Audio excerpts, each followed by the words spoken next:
Le 23 octobre dernier s'est tenu le 20e congrès du Parti communiste chinois. À cette occasion, Xi Jinping a été confirmé dans ses fonctions de secrétaire général du parti pour un 3e mandat, quelque chose d'inédit et qui n'aurait jamais dû arriver et qui, pour la Chine, va tout changer. La nouvelle a fait le tour de la planète en quelques minutes seulement. Elle a déclenché la chair de poule chez des milliers de partisans de la démocratie à travers le monde. Mais en ce moment, c'est surtout la population chinoise qui est inquiète.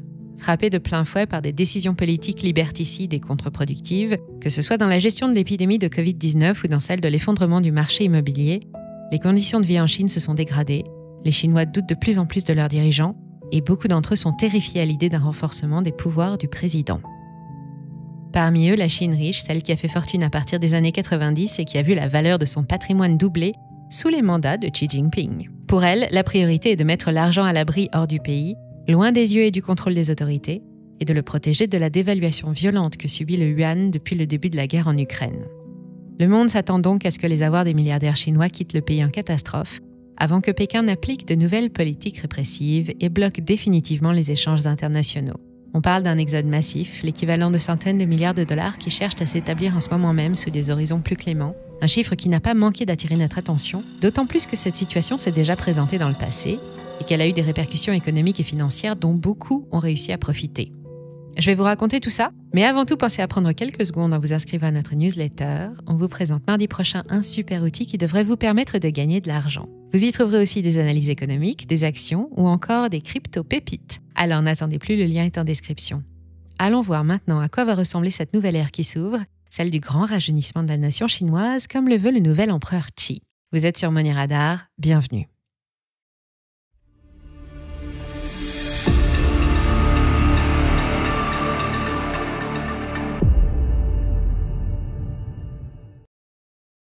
Ce n'était une surprise pour personne et encore moins pour les Chinois.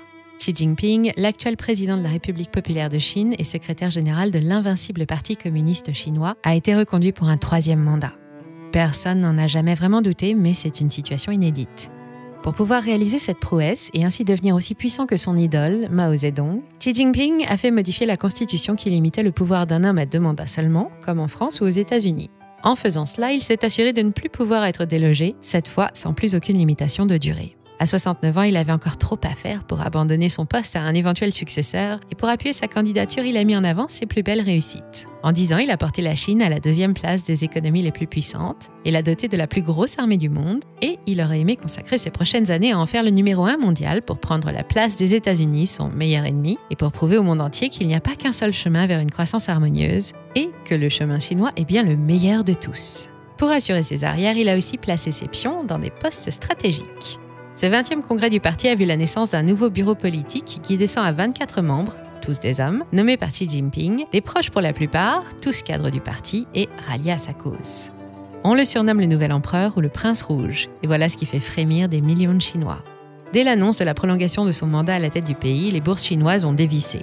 La politique zéro Covid et son cortège de confinement et tests à répétition a coûté cher à l'économie, et elle ralentit fortement depuis le début de l'année.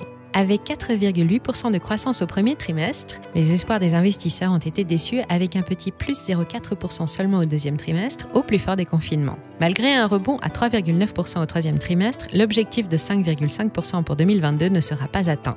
Et quand la Chine ralentit aussi fort, c'est le monde entier qui en paye les frais, on l'a vu pendant la crise sanitaire. Outre la situation économique calamiteuse avec laquelle elle doit composer, la Chine fait aussi face à l'effondrement du secteur qui a assuré sa prospérité pendant plus de 30 ans, l'immobilier. Pékin, en pleine réforme, voudrait abandonner la plupart des promoteurs en difficulté pour assainir le marché et l'économie chinoise, mais les premières victimes de ces mesures sont surtout les acheteurs, qui empruntent pour réserver un bien et qui n'obtiennent jamais les clés. Pour protester, ils refusent de payer leur mensualité de crédit immobilier. La grogne monte qui touche cette fois toutes les classes sociales et met les banques en difficulté. Et en parlant de classe sociale, la Chine est le pays qui compte le plus de milliardaires dans le monde selon Forbes, 992 en 2021, contre par exemple 735 aux États-Unis ou 43 en France. Être milliardaire en Chine était déjà risqué, et avec le maintien du pouvoir en place, ça pourrait bien vite devenir invivable. En Chine, les ultra-riches vivent en permanence sous surveillance, comme tous les autres Chinois me direz-vous, mais ici c'est un peu différent. Quand on s'appelle Jack Ma ou Xiao Juanhua et qu'on dirige d'énormes groupes commerciaux ou financiers capables de faire de l'ombre au régime, on sait de quoi je parle. Les riches chinois ont une fâcheuse tendance à disparaître, surtout ceux qui critiquent un peu trop fort les actions totalitaires du gouvernement. Pour eux, le plébiscite de Xi Jinping sonne la fin d'une époque. Le président veut continuer de lutter contre la corruption qui gangrène le pays, un combat qu'il mène depuis sa nomination en 2012 et qui lui permet d'employer toutes les méthodes de surveillance, même les plus discutables, pour parvenir à son objectif. Le patrimoine des riches épargnants est menacé, d'abord par la situation économique. Avec la chute de toutes les places boursières de Chine, les 13 Chinois les plus riches ont perdu 12,7 milliards de dollars en une seule journée le 24 octobre. C'était la plus forte baisse depuis la crise des subprimes. Les décisions du gouvernement ralentissent l'économie chinoise et sur le marché d'échange, le yuan perd trop de valeur. Mais pire que tout, la plupart des investisseurs chinois soupçonnent que l'effondrement du yuan ne soit pas dû seulement à la conjoncture économique et à la montée en flèche du dollar. La dévaluation serait organisée par Xi Jinping, toujours motivé par ses objectifs de réforme et de désendettement, pour abaisser d'autant la valeur de la dette souveraine chinoise. Fondamentalement, ça ne change pas grand-chose, car les Chinois les plus chanceux n'ont pas d'autre choix que de regarder leurs actifs fondre comme neige au soleil en attendant de pouvoir les déménager. Il est donc plus que temps pour les ultra-riches de l'Empire du Milieu d'activer leur plan d'évasion avant qu'il ne soit trop tard et que quelque chose de fâcheux ne leur arrive, à eux ou à leurs proches. Certains y sont déjà parvenus, mais ceux qui sont toujours sur place se préparent à affronter une autre menace qui pèse sur leur patrimoine. Parmi les réformes du gouvernement Xi, partisan d'un socialisme pur et dur, il y a aussi une plus juste répartition des richesses, autrement dit, une forte hausse d'impôts sur la fortune. Bref, le climat chinois n'est plus du tout adapté aux riches, surtout aux plus libéraux d'entre eux. On assiste à un véritable exode et des centaines de millions d'épargnants se démènent pour mettre en place de véritables plans de secours. Parmi les destinations à la mode, l'Europe, les États-Unis, le Canada, mais surtout Singapour.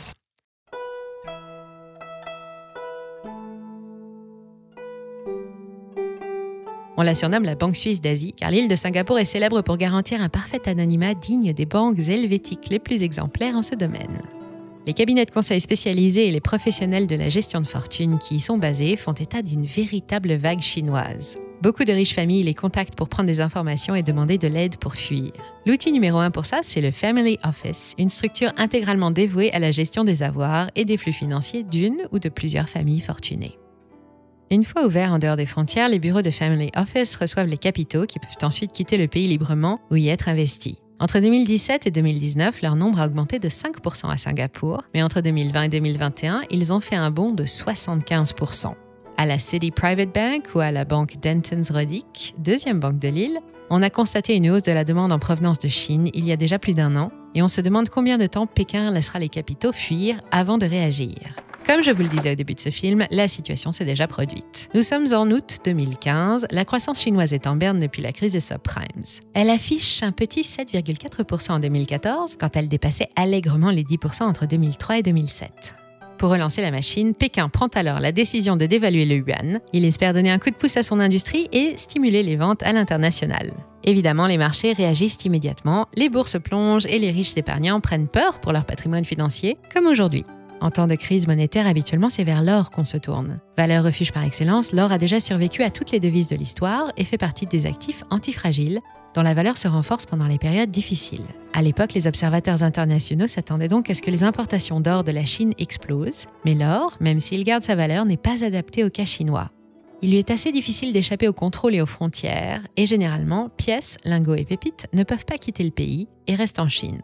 Heureusement, il existait déjà à l'époque un actif qui échappait au contrôle des autorités. C'est vers lui qu'une infime partie des 22 000 milliards de dollars de dépôts chinois ont été orientés, et c'est à ce moment que le grand public a découvert l'existence des crypto-monnaies, avec la première bulle du Bitcoin, dont la valeur est passée entre 2015 et 2018 de 230 à plus de 20 000 dollars. La fuite des capitaux chinois n'a pas été la seule cause de cet emballement inédit pour les crypto-actifs, mais elle en a donné le coup d'envoi. Évidemment, le concept d'une nouvelle monnaie intraçable, anonyme, décentralisée et invisible au rayon X n'a pas du tout plu à Pékin, qui a interdit le commerce de Bitcoin sur son territoire en 2019. Les opérations crypto ont été déclarées illégales l'année dernière, mais beaucoup de Chinois parviennent à contourner la loi. Aujourd'hui, le montant des dépôts dans les banques chinoises est passé de 22 000 milliards à 55 000 milliards de dollars, et les aficionados de la star des crypto-monnaies se demandent jusqu'où cette nouvelle fuite de capitaux chinois pourrait le mener. Après l'annonce de la réélection de Xi Jinping, le Bitcoin a pris 9% en 2 semaines avant que son élan ne soit stoppé net par la faillite retentissante de la plateforme de crypto-trading FTX. L'événement a fait dévisser le marché crypto de 25% en moyenne en quelques jours seulement et a refroidi bon nombre d'investisseurs. Mais les riches épargnants chinois dans l'urgence ne vont pas avoir d'autre choix. Sans compter que les crypto-monnaies sont aujourd'hui plus accessibles et qu'elles représentent un tout autre avenir et des débouchés qu'elles n'avaient pas il y a 7 ans. Alors, prêt pour la prochaine bulle ? Évidemment, je ne vous invite ici qu'à observer l'évolution de la situation car il ne s'agit que de spéculation, mais je sais que certains vont forcément se demander s'il ne faudrait pas en profiter pour acheter des crypto-monnaies. Si vraiment vous n'êtes pas effrayé par le risque et la volatilité, et surtout que vous êtes patient, alors pourquoi ne pas investir une petite partie de votre portefeuille et attendre de voir ce que ça donnera à long terme. Mais ne foncez pas tête baissée à investir toutes vos économies et renseignez-vous plutôt sur la technologie et les fondamentaux. Pour ça, rien de mieux que d'aller faire un petit tour sur la meilleure chaîne crypto francophone. Vous vous en doutez, il s'agit bien de Money Radar Crypto. Alors abonnez-vous, on a besoin de vous. Les cryptos sont des actifs risqués, nous venons d'en avoir une preuve plutôt éclatante. Les cours sont volatiles et le marché est souvent guidé par des comportements irrationnels. Vous le savez, en aucun cas, les performances passées d'un actif ne peuvent préjuger de ses performances à venir, c'est une règle d'or. Enfin, le contexte juridique chinois pourrait évoluer rapidement vers un blocage des transferts internationaux qui pourrait tout changer. Et les remous de l'affaire FTX sont encore vifs. Alors soyez prudents et ne manquez pas la suite des événements. Et pour être sûr d'être au bon endroit au bon moment, pensez à rejoindre notre newsletter pour recevoir des alphas avant tout le monde.